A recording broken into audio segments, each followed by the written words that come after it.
I think business, family, and community, when you live in a small town, are all intertwined anyway. Each one of these business owners has put all of their heart and soul and time and sweat and tears into their businesses. When you spend money on Amazon or, you buy something online, that money is gone from your community forever. It's really the best way to keep your community thriving is to keep the money in the community. It's what keeps the families in the community. If people can't support themselves here, then they're not going to stay here.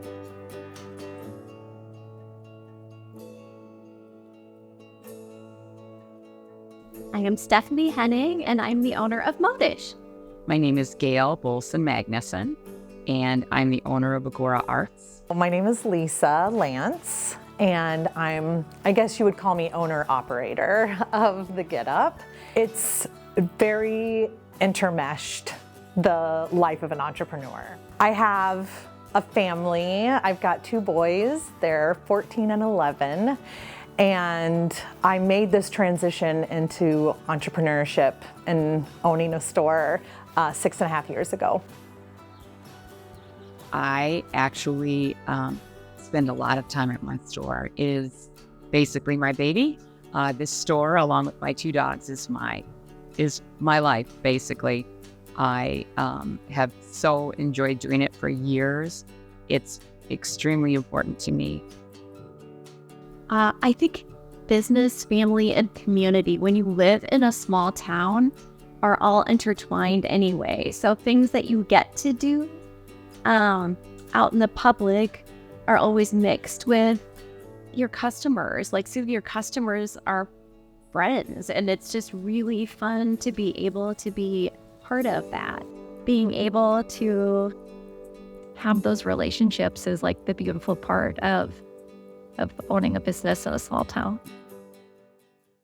It's important that you know the people that you're serving.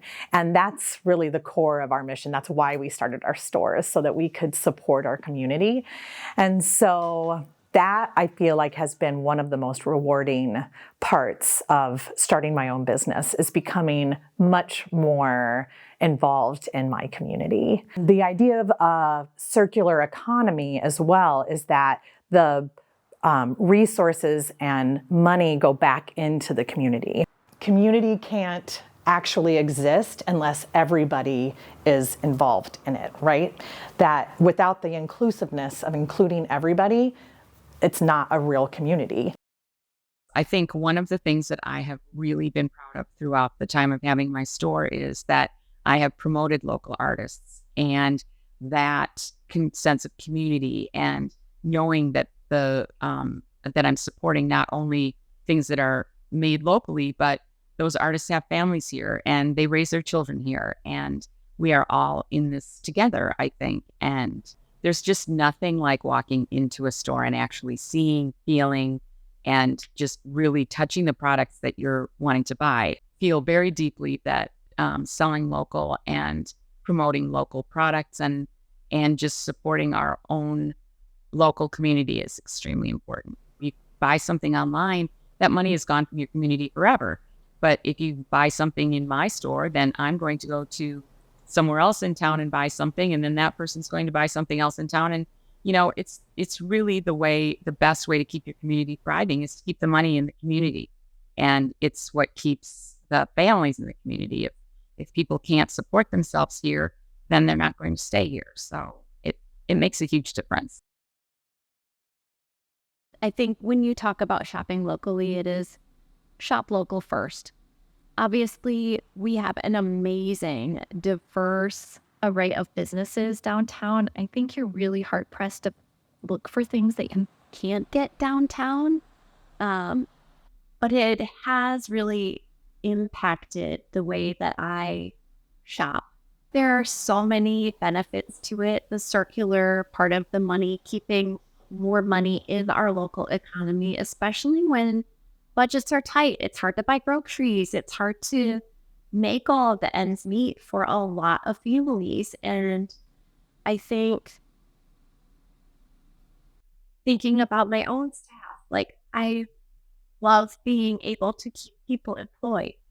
And so that is a gift to our community, is when you shop and we get to have those jobs here.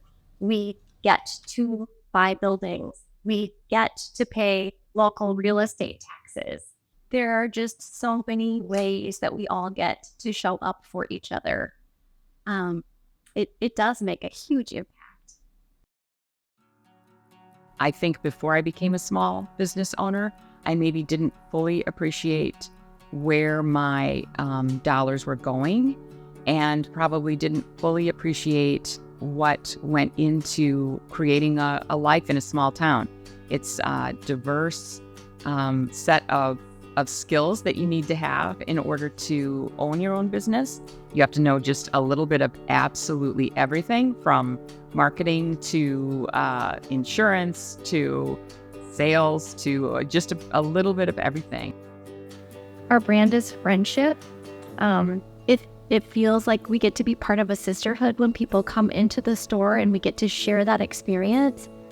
I think that's a big part of our identity. I think part of that sisterhood and those friendships means we do get invited to the party. We do get shown pictures of the dance recital. Like, we get to have all of those experiences that are enriching our lives too. It's just so special to be included in those community events. You wear all the hats, especially when you start a business from scratch. It's taken me a long time to get my mind around the idea that I can, if I put processes into place, that other people can take some of the responsibility of the work, and that it makes the business stronger. It takes a long time to get your head around that and to let go of something that you've developed yourself. Each one of these business owners has put all of their heart and soul and time and sweat and tears into their businesses. And look what we've all created, right? I mean, it's really incredible to see the hard work and dedication that exists just on this street. But like I said, in the town and in the region, yeah, it's a really special place.